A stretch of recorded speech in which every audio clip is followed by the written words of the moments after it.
Pues ya estamos aquí en Observatorio, en nuestra sección Desde el Aula. En esta ocasión, para abordar con Balam Garcés Esparza el tema de la semana, el tema de la migración y en particular de la niñez migrante. Balam, este es un tema importante que ha cobrado fuerza, digamos, en México en los últimos tiempos. ¿Por qué? ¿Qué ha pasado? ¿Qué está pasando en el tema de la migración y en particular de la migración de niñas y niños no acompañados? Bueno, esto se disparó debido a que el primer trimestre de este año la cantidad de menores migrantes que fueron detenidos en la frontera de Estados Unidos era exactamente la misma a que el año pasado, a 2013, por lo que hubo un repunte muy fuerte en este flujo de migrantes. ¿Y por qué? ¿Cuáles son las causas de esto? ¿Cómo explicamos que esto esté sucediendo? Bueno, estas personas, estos menores migrantes, eran interrogados por la patrulla fronteriza y las principales razones que adujeron era una situación de víctima de violencia en sus lugares de origen, principalmente Honduras, Guatemala y El Salvador, y por otro lado la reunificación familiar.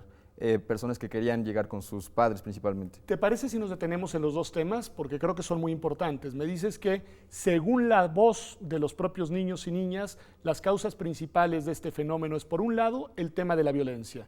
Este es un tema importante, Balam, que ha cobrado pues muchas víctimas y que ha tenido costos sociales muy altos en Centroamérica y en México. ¿Cuáles son, digamos, las causas de la violencia que disparan el fenómeno de la migración principalmente? Bueno, principalmente son dos, tanto el reclutamiento de estos grupos delictivos, en particular la Mara Salvatrucha y Barrio 18, procuran tener en sus filas a jóvenes, por lo cual los acosan, les ofrecen cantidad de atractivos para ellos y muchas personas, en particular los padres, no ven con buenos ojos esto, por lo que deciden en primera instancia procurar que a través de una persona, un pollero, puedan llegar a Estados Unidos.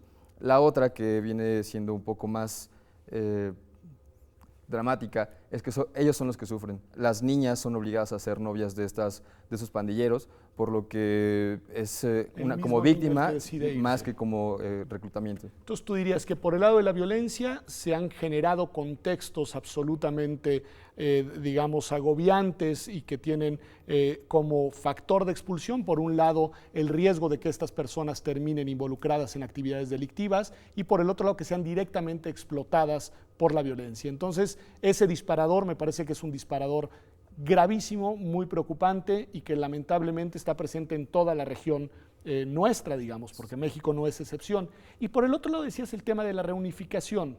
¿Qué es esto? Es decir, es enviar niños porque ya tienen familiares en Estados Unidos con la esperanza de que se encuentren con ellos. ¿Qué es lo que está pasando por ahí? Sí, bueno, como se es conocido un poco, las personas latinoamericanas, México y Centroamérica, buscan mejores oportunidades en Estados Unidos, una condición mejor de vida, por lo que principalmente quien es la punta de lanza son los padres, principalmente hombres que a la postre tratan de unificar sus familias, primero, bueno, después la esposa y los niños. Los niños, bueno, en este contexto de violencia, son entes que tienen una característica de triple vulnerabilidad. En principio son menores, por lo cual los convierte automáticamente en sujetos de protección especial. Claro. Después, cuando pasan por el territorio mexicano, en esta calidad de migrantes, lo vuelve doblemente vulnerables. Por si los riesgos que supone la migración, en el caso de los niños, se aumentan potencialmente. Y hay una tercera vulnerabilidad, digamos, que lo multiplica, es la cuestión de que muchos de estos niños son no acompañados. Esto quiere decir que van únicamente con polleros o tratantes de personas sin acompañamiento de su familia, ¿no? O sea, que realizan todo el tránsito desde Centroamérica hasta norte, bueno, hasta Estados Unidos, digamos, en una situación de soledad y digamos, en una situación además de vulnerabilidad especial, porque ya los riesgos de por sí son muy fuertes. Ahora bien, Balam, este fenómeno también, pues, lo que ha generado es reacciones por parte de los gobiernos que han tenido que darle respuesta a lo que está sucediendo, porque si no me equivoco, lo que pasa es que cuando los niños cruzan la frontera, pues, y se detecta que su situación es una situación ilegal, digamos,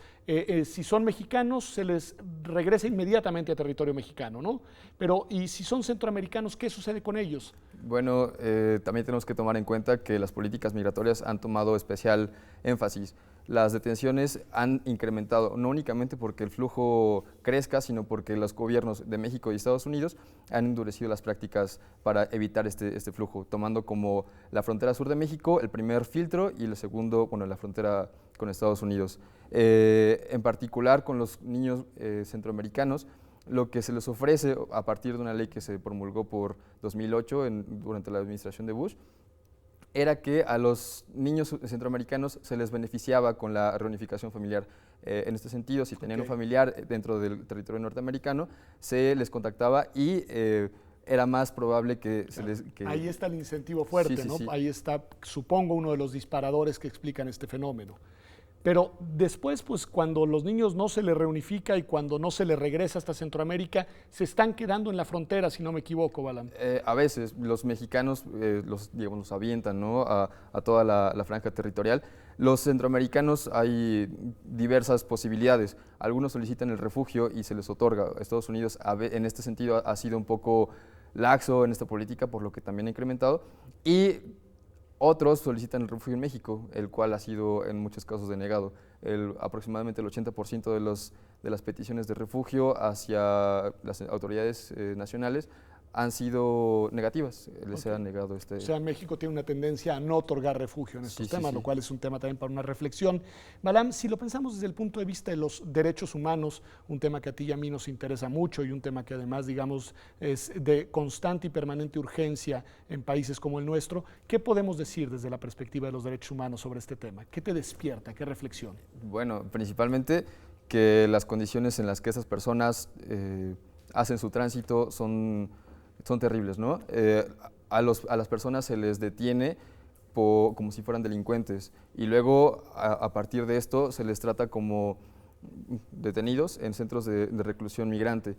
La cuestión aquí es que los menores, toda aquella persona menor que tiene menos de 18 años, debe ser tratada con un carácter especial. Una protección especial, claro. En la Ley Nacional de Migración se establece que el DIF es el que tiene que dar cobijo a estas personas. Sin embargo, como no es capaz de darlo, únicamente recibe a la población inferior de los 12 años.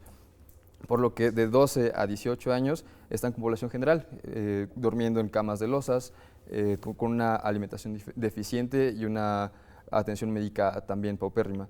Por lo que desde el punto de vista de los derechos tenemos aquí una falla estructural por parte de los estados y los gobiernos. Porque, disculpa, ¿no?